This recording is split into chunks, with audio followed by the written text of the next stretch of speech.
Welcome to this explainer. If you've been feeling an overwhelming sense of chaos lately, like your daily focus is just constantly getting hijacked by the world around you, trust me, you are absolutely not alone. Today, we're taking a step back to build a concrete, step-by-step guide for your mental hygiene.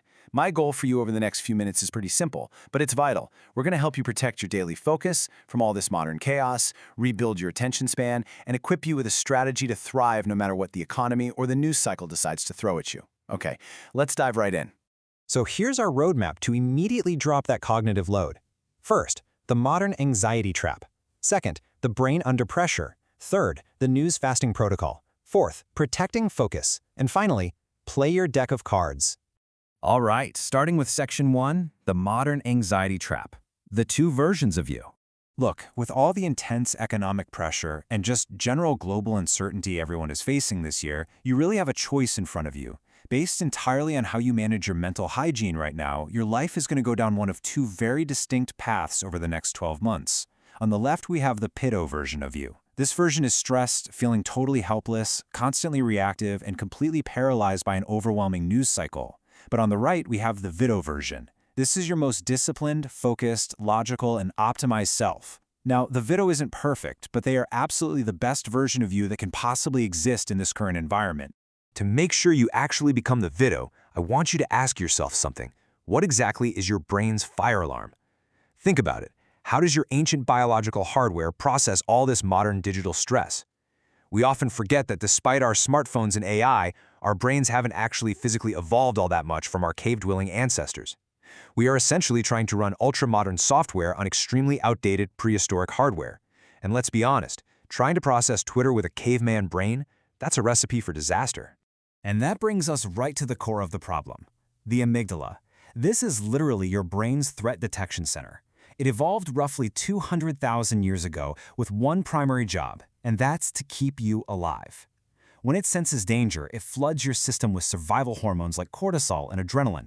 It is an incredibly effective fire alarm for sure, but it was designed strictly for acute physical threats, where quick action guaranteed your survival.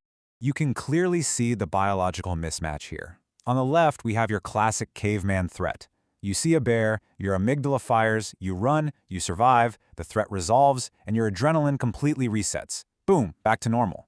But on the right, we have the modern threat. You wake up, and before you've even brushed your teeth, you start doom-scrolling war predictions and economic collapse theories on Telegram or X.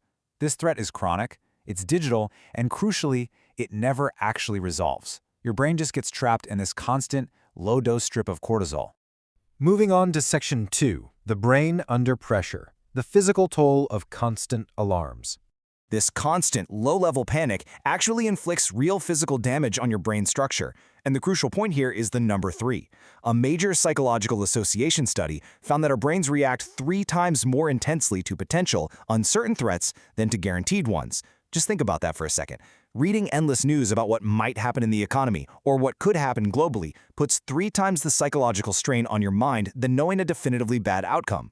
The media totally knows this, by the way, and they weaponize uncertainty just to keep your attention. So what actually happens to your logic center when that alarm literally never stops ringing? Have you noticed lately that it's suddenly incredibly hard to make strategic life decisions? Or maybe after a full night's sleep, you wake up just feeling exhausted and completely lacking motivation. Listen to me, that isn't laziness. That is biological exhaustion from a brain that truly believes it's under constant, unending attack. Because your amygdala is constantly enlarged and hyperactive from all these news-induced alarms, something pretty terrifying happens. Your prefrontal cortex literally shrinks. This is the logical, disciplined, strategic center of your brain, what we call the Vito brain. As it physically shrinks under chronic stress, you lose your ability to strategize. You stop thinking logically and you start making purely emotional, reactive decisions. And if you let this continue, you slip into a psychological state known as learned helplessness. Discovered by Martin Seligman back in 1967, his experiment showed that when dogs are conditioned with constant, unavoidable stress, they eventually just stop trying to escape.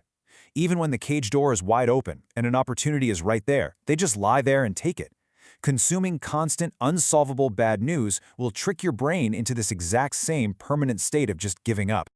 Okay, let's fix this. Section 3, the news fasting protocol, cutting the false alarms. It's time to halt that biological damage we just talked about and reclaim your mental clarity. If you don't shut off the source of the false alarms, your prefrontal cortex doesn't stand a chance. So here's the exact protocol. Step 1. Archive and mute your news channels on all platforms. I'm serious. Do it today. Step 2. You have to logically recognize that reading the news does not alter outcomes. Reading war predictions on your phone does absolutely zero to change global or economic realities. It literally only harms you. And step 3. Adopt a stoic mindset, which basically means radically accepting what you can control and totally ignoring what you cannot. Now, I know the immediate fear is, but wait, what if I miss something really important? Well, remember this quote: if a news event is truly important, it will reach you. Think about the onset of the COVID pandemic. You didn't need to be glued to a 24-hour news network to find out the world was shutting down, right? Vital information will naturally reach you through word of mouth from friends and family. You simply do not need that toxic media drip. You kind of have to become a stoic. This is heavily inspired by Marcus Aurelius' approach. You learn to view the chaos of the world logically and almost robotically. When you separate emotion from strategy, your stress levels absolutely plummet. You stop being angry about bad luck or crazy global events, and you start asking the only question that actually matters. What is my absolute best strategic move right now? Section 4, Protecting Focus, the mental gym. So we've covered the defensive strategy with news fasting, but now we need an offensive strategy. We have to actively rebuild your brain's focus and logic centers that all that chronic stress has worn down. And the magic number here is 10. It only takes 10 minutes of daily practice to actively rebuild your prefrontal cortex and drastically improve your daily focus. Just 10 minutes a day is all that stands between you being a reactive victim of your environment and an unstoppable force in your career. The practice is meditation. And let me dispel a massive myth right now. Meditation is a mental gym, and it's not just for monks sitting on top of a mountain somewhere. It is a literal daily workout for your brain. Just like you'd lift weights to build a bicep, you sit for 10 minutes and focus on your breath to rebuild your brain's ability to dismiss intrusive, anxiety-inducing headlines. It gives you the real-world superpower to look at a distraction and say, nope, my focus belongs here, right now. And finally, Section 5, Play your deck of cards, thriving in any scenario.